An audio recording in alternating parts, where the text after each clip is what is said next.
अभी ये जो कोरोना है ये पीक पकड़ेगा मई 15 से 20 तक, और मई के बाद ये डिक्लाइन होना चालू करेगा, और ये जाएगा आपका सितंबर मतलब अगस्त तक ये सेकेंड वेव शांत होगा।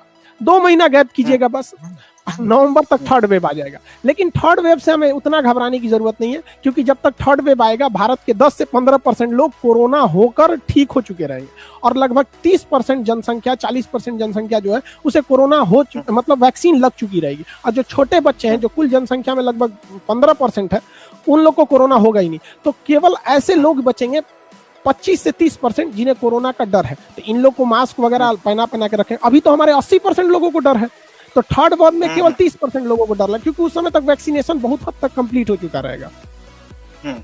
डबल म्यूटेंट पर भी कई सवाल हैं कि ये क्या है, समझ में नहीं आ रहा है। कहीं सुना है, आप ही के मुंह से सुना, कहीं और से सुना, लेकिन इस पर जिरह बहुत हो रही है, चर्चा बहुत हो रही है। ये डबल म्यूटेंट ही ज्यादा जान ले रहा है, जो चाइना से आया था। म्यूटेंट का मतलब होता है किसी चीज में बदलाव लाना।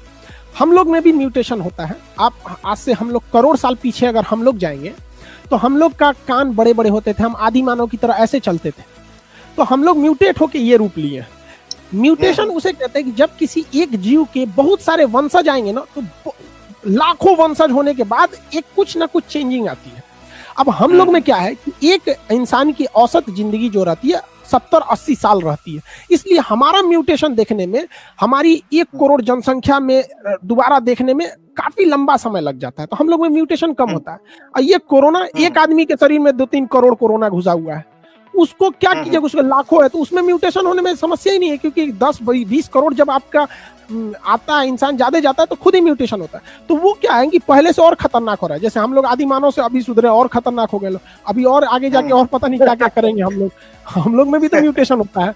तो वो हिसाब तो रहा नहीं कि हम लोग पत्थर से शिकार करते थे, अब तो हम लोग राफेल से शिकार कर रहे हैं। तो वैसे ही कोरोना भी म्यूटेशन हुआ है और एडवांस हो गया है, अब वो और खतरनाक कर रहा है। जो 7 दिन में लंग्स को डैमेज करता था वो 3 दिन में कर रहा है। अभी बंगाल में तो ट्रिपल म्यूटेंट आने वाला है। जो चुनाव में लोग प्रसाद लेके आए हैं घर में, अब उनको समझ में आएगा पर डे बंगाल में अब 35 से 40 हजार मरीज मिलेंगे। अब उन लोग को भी नहीं समझ में आ रहा था कि रैली में क्या करने जा रहा था। भैया आपको जिसको वोट देना है दो ना यार, घर में बैठे रहो ना। पता नहीं क्यों लोग भी रैली के लिए मर रहे, जैसे लग रहा था कि भगवान अवतार लिए हैं लोग।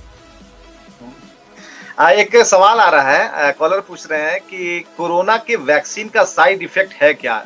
लिए तो जा रहे हैं, दिए जा रहे हैं, कोई साइड इफेक्ट? क्योंकि आधे घंटे तक बिठाकर यही। हाँ, हम आज वैक्सीन लिए हुए हैं और हम इंतजार कर रहे हैं, हमको कोई बुखार उखार क्यों नहीं आ रहा है। दवा लेके बैठे, क्यों आ ही नहीं रहा। और लोगों को बता दें, हमने कोविड शील्ड ले रखा है, जो सीरम इंस्टीट्यूट ने बनाया, कोविड शील्ड। कोई दिक्कत नहीं आता है। अगर आपको बुखार से डर लगता है, मतलब आप अपने आप को सोचिए ना कि आप अपनी मानसिकता कक्षा 5 के लड़के की तरह रख लिए जिसको सुई या बुखार से डर लगता है। ये गलत बात है। ऐसी कोई ये एकदम, हम खुद वैक्सीन लिए रखे हैं, हमने अपने सारे स्टाफ लोग को दिलाया वैक्सीन। ये जरूरी है, इसमें कुछ नहीं होता है। हाँ, किसी में क्या होता है कि बॉडी एडजस्ट नहीं करती है, तो हल्का सा फीवर आ जाता है, तो 2 रुपये का आता है पैरासीटामोल, खा लीजिए, जिंदगी से बढ़ के है। बुखार हो जाएगा, कोई दिक्कत नहीं है। आप अपने घर के चिराग बुझ जाएंगे तो पूछिए उन माँ बाप से जिन्होंने अपने बच्चों को खोया है।